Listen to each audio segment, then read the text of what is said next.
Tuh, tulisannya kok Kampung Kopi Camp. Jalan masuknya nggak expect aku sumpah. Pantas. Ternyata camping itu bukan selalu tentang alat yang mahal ataupun setup yang estetik. Buatku, camping itu tentang menikmati kebahagiaan. Bisa? Tanganku nggak nyampe tadi. Oh, oke.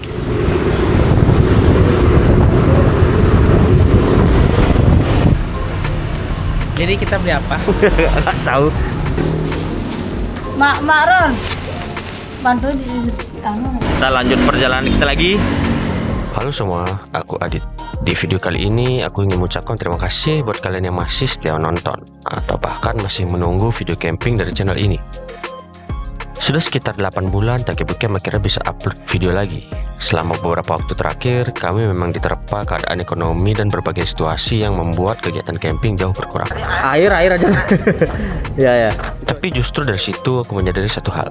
Di tengah keadaan dunia yang rasanya semakin berat, camping ternyata jadi salah satu cara yang membuatku tetap bisa menikmati hidup dan mengatasinya. Pertama kali kemah lewat daerah sini. Ntar kita lihat tempatnya kayak gimana. Tempatnya lumayan rame sih, cukup banyak orang yang tahu. Dan pernah juga kita ke daerah barat. Ya nggak barat-barat banget sih. Tapi tadi dari Jalan Nangka sampai sini baru total 36 kilo. Tapi dari jalan utama ke Gilimanuk buat ke tempat kemahnya masih 20 kiloan lagi. Nggak expect ada Indomaret sini. Sepertinya baru buka. Kita ngetes kita pakai mantel karena sepertinya di depan hujan. Kalau nggak hujan juga ya udahlah. Seperti yang aku bilang di awal, camping itu bisa dinikmati oleh siapa saja. Dan menurutku, camping juga bisa membuat kita lebih mengenal diri sendiri. Memang, kegiatan ini butuh biaya. Tapi percayalah, tidak semahal yang mungkin kalian bayangkan. Woi, banyak monyet aja. Ikut, ada mangki pengikutnya Om Kutang.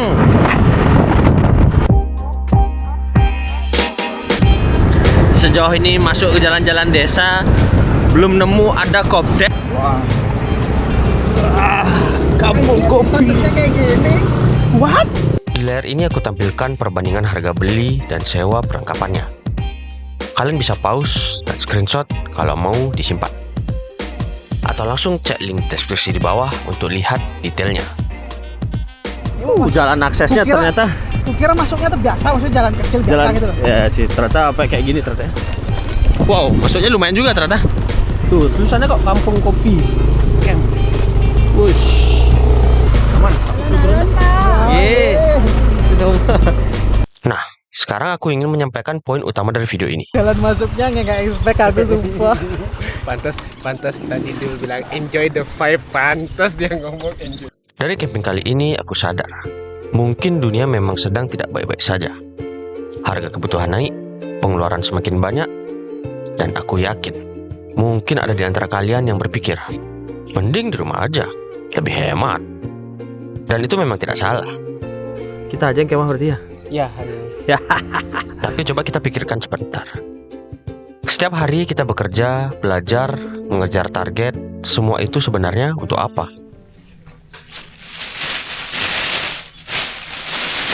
Kalau menurutku, ujung-ujungnya ya untuk mencari kebahagiaan. Bisa pas gitu 3, jajar 3. Masalahnya di tengah semua rutinitas itu, kadang kita lupa mendengarkan diri kita sendiri.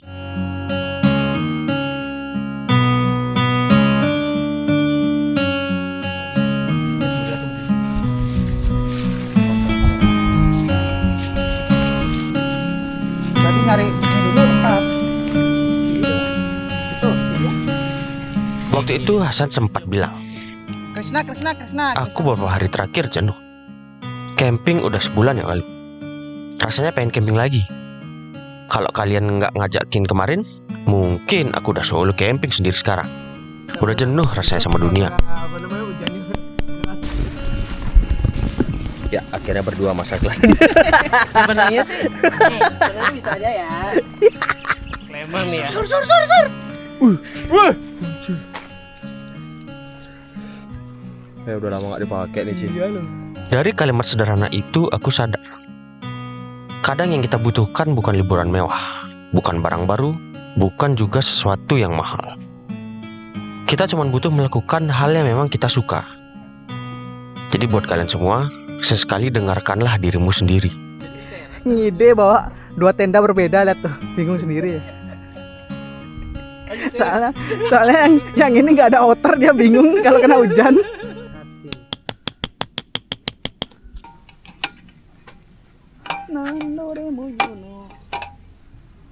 Yang pas ini. Agak gini dikit deh. Lepas. Lakukan apa yang memang kamu inginkan, bukan karena mengikuti orang lain, bukan juga karena takut dengan omongan orang. Karena yang paling mengerti tentang dirimu, ya dirimu sendiri. Dan buatku, kegiatan yang ingin kulakukan saat itu adalah camping. Tapi kedinginan lah itu nggak ada outer, yakin aku. Iya, Ci, goblok dinginnya lagi, Ci. Kesana udah bawa gini kan. Oh gitu, kepalanya mana? Kalau mengingat dulu, waktu pertama kali tertarik camping, aku selalu berpikir kalau harus punya perlengkapan yang bagus, mahal, dan estetik dulu. Padahal kenyataannya justru pikiran seperti itu yang membuatku terus menunda kegiatan camping. Udah mau ngasih tahu salib terus pas udah sepi nggak ada mobil apa. Itu udah kita baru nyalip tuh ada aja pokoknya habis rest area.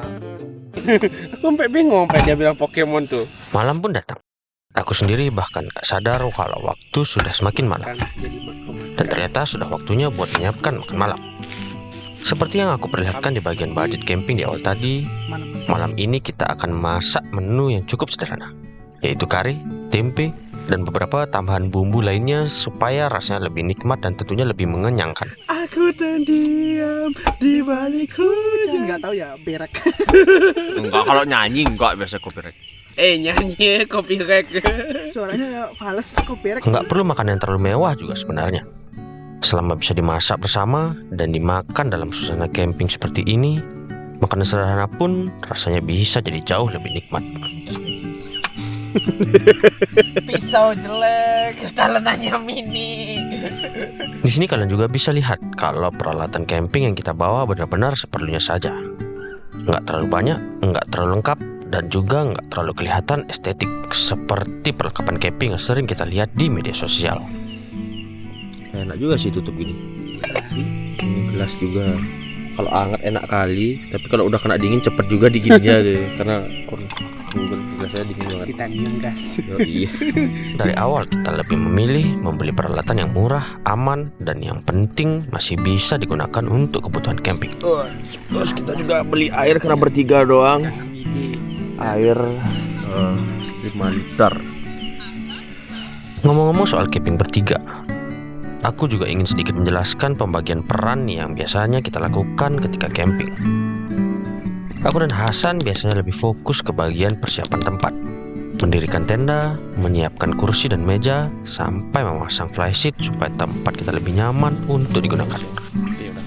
Sementara itu, Surya sebenarnya tetap ikut membantu persiapan yang kita lakukan. Tapi di sini dia biasanya lebih sering mengambil bagian di urusan memasak. Bukan karena kita yang lain malas memasak ya, tapi memang kalau dibandingkan aku dan Hasan, Surya jauh lebih bisa memasak. Jadi daripada kita bertiga sama-sama mencoba memasak dan akhirnya makanannya malah nggak jelas, lebih baik yang memang lebih bisa memasak mengambil bagian tersebut. Dan menurutku, pembagian seperti ini justru membuat kegiatan camping jadi lebih ringan, karena nggak semua pekerjaan harus dilakukan sendiri. Kayak mau beli nasi goreng. Nih, kan pertama pas kalau kita langsung masuk tahu yang mentah kayak gitu, langsung masuk kari, otomatis langsung hancur. Jadi tujuan goreng ini adalah untuk dia mengkaliskan, dia matang dia dulu gitu loh. Dia kan ngekat jadinya gitu loh. Malam pun semakin malam, dan biasanya di sini obrolan random mulai bermunculan. Lebih baik pestisida apa MSG? Pestisida. Malah pestisida. Pestisida itu Aduh, kan ada beneran. racun di dalam tubuh. Tapi MSG juga nggak sih? MSG itu mana ada racun? Cuman kalau dikonsumsi banyak jadi Buktinya racun. apa? Orang gini takut. Apa? Orang barat. Hai ya. Copyright kayak gini Uncle John. Tapi justru obrolan seperti inilah yang sering menjadi bagian paling menyenangkan ketika camping bersama. Apalagi karena kita bertiga punya hobi yang sama, yaitu sama-sama senang dan menikmati anime. Jadi gak jarang pembicaraan di malam hari malah berubah menjadi pembahasan anime. Mulai dari anime yang sedang tonton, karakter favorit, sampai membicarakan anime lama yang tiba-tiba teringat lagi. Hal-hal sederhana seperti ini yang akhirnya mengisi waktu malam kita. Dan mungkin ini juga salah satu alasan kenapa camping bersama teman berasa berbeda. Bukan cuma soal tempatnya, bukan cuma soal tendanya, tapi juga tentang siapa yang akan bersama kita di tempat itu. Bias sih pada akhirnya mereka kan jadi bias sih. Dan ternyata suasana malam di tempat ini juga semakin terasa dingin. Bahkan suhu di tempat ini ternyata tembus sampai sekitar 12 derajat Celcius pada malam hari. Jadi walaupun cuma duduk diam di teras, rasa dingin tetap terasa. Dan malam ini, kare, roti, dan tempe rasanya sudah cukup. Nggak lupa juga menyeduhkan minuman hangat untuk melengkapi suasana malam. Selain rasanya lebih nikmat diminum ketika udara sedang dingin, minuman hangat juga lumayan membantu menghangatkan tubuh. Dan di momen seperti ini, baru terasa betapa nikmatnya camping. Ekstra rasa rumput. Nggak kena, Cok. Lihat bawahnya mangkoknya, lihat bawahnya. Kok bangsat kok bisa? Ada rumput. Dihina-hina juga saya diam. Teman kita kan yang jadi pengsup itu kan Udah keluar ya. Kenapa tuh? Saya sempat di Kopdes ya. Udah kerja di Kopdes? Ya.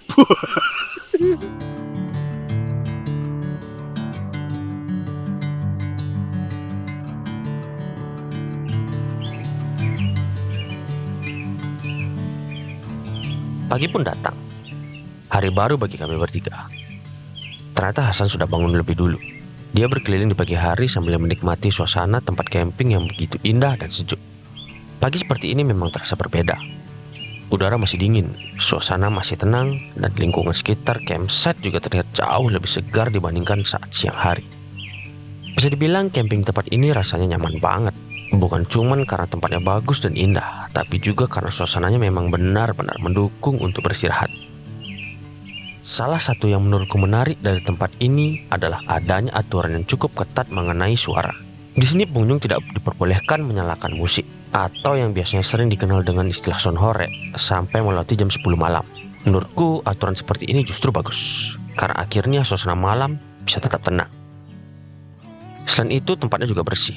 Jadi buat kalian yang nantinya camping di sini, jangan pernah meninggalkan sampah begitu saja ya. Karena pengelola juga sudah menyediakan tempat sampah yang bisa kita gunakan. Menurutku menjaga kebersihan tempat camping itu juga menjadi bagian dari tanggung jawab kita sebagai orang yang menikmati alam. Ini kan kimisinu. Ya, di sini.